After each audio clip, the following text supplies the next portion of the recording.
I'd like to relate relationships with the weather. There's sunny and rainy and cloud and thunderstorms.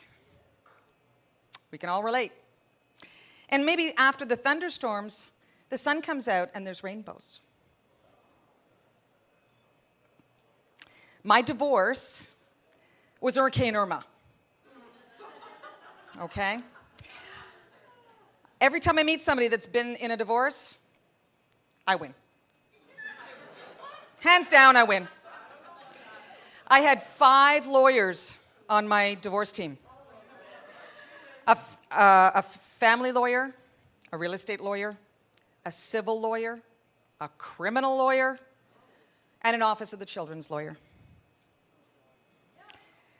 He accused me of child abuse 8 times with the police and Children's Aid. In one day, he phoned the police 40 times to arrest me. He was in contempt of court on 8 counts. And instead of giving me the house, he flooded it. And it cost $250 and 6 months of renovations. The tenant in the basement had a special arrangement that if the house was damaged, for every day he was out of the house, it was $1,000 to the owner of the house, which I got sued for. And my ex actually took out 2 house insurance policies, which is illegal. He wanted to cash out on one. But the 2 insurance companies knew about it. They ended up suing me for $250,000. I personally think I'd be a great episode for the TV series The Suits, don't you think?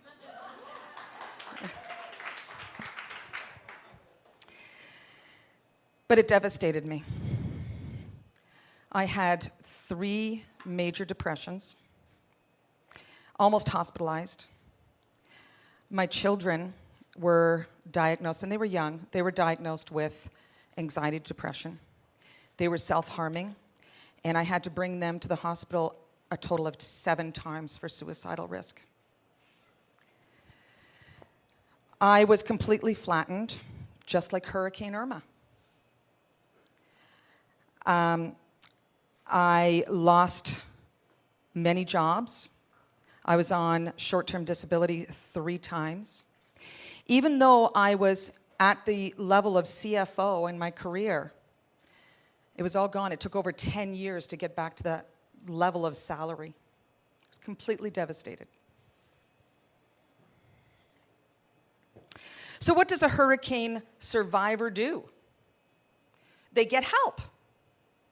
So I went and got cognitive behavior therapy, got rid of all my negative thinking.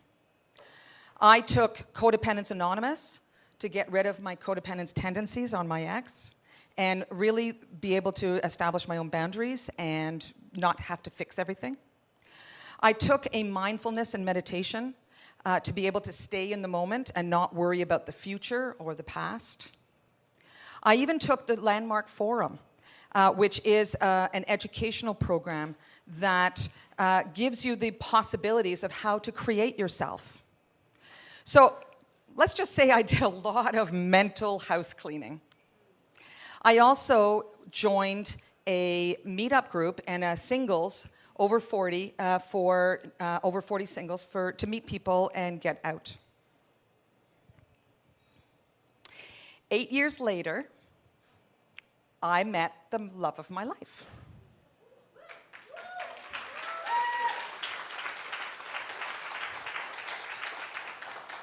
The first year was sunny and hot.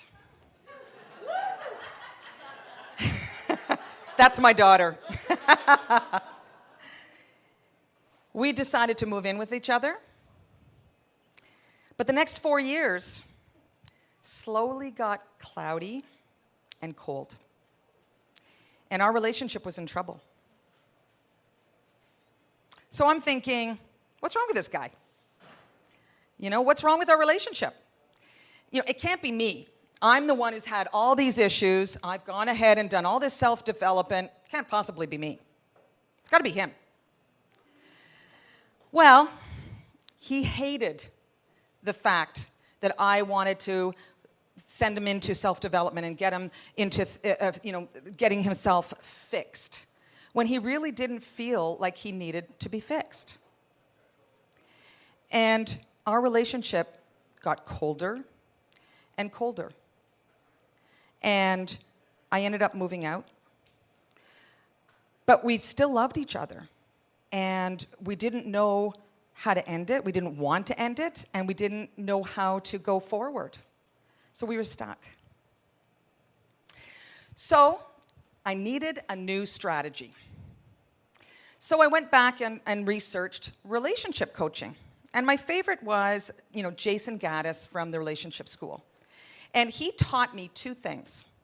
He taught me the first thing was, if something bothers you in the other person, it's not that other person. It's really something you have to reflect on in yourself, because your entire environment is your own reflection. And the second thing that I learned was, in order to receive love, you have to love yourself. Bam! That was a lightning bulb that went off. I didn't love myself. After all that self-improvement and everything I did to improve my life, I really didn't love myself. I had gone back over the years into my codependence tendencies and that I had when I was in my first marriage. And he needed to prove his love to me because I didn't believe that he loved me. He had to keep proving it, and I had to keep chasing him to prove it. And I kept using the excuses that he didn't love me. I realized that it wasn't that he didn't love me. It was I didn't love myself. So, being a person of self-improvement, I go back to self-development. And I became the disciple of Wayne Dyer and Louise Hay on self-love. And I made a list of all my strengths, and I told myself on a daily basis all the strengths. I did mirror work where you actually say, I love you, to yourself in the mirror. And that's actually a lot harder than it looks like. But after a while, it becomes a little easier. And I had meditation tapes every single night, all night, so that it would instill the self-love into my self-conscious. And believe it or not, it actually worked. I was actually feeling an awful lot of a new change in myself.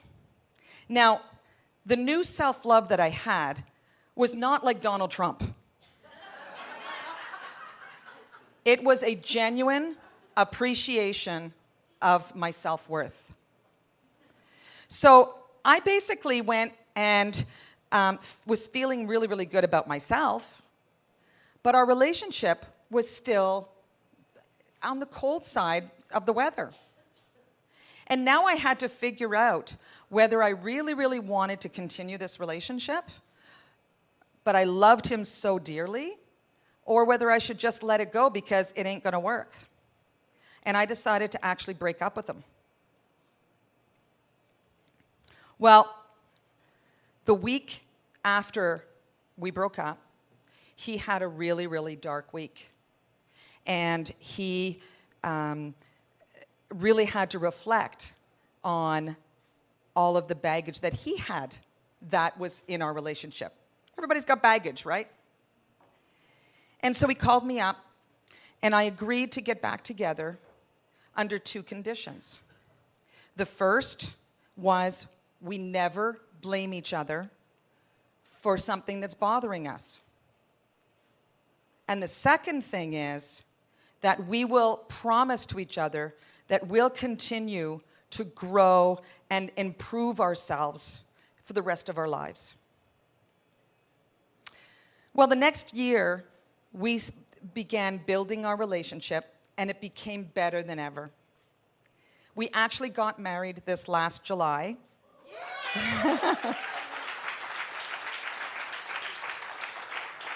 Thank you. And we have a lot of sunny times, but let's face it, there's always rain and there's always clouds. But we now know how to handle the rain and the clouds. And our relationship, as far as we're concerned, needs both the sun and the clouds to make rainbows. Thank you.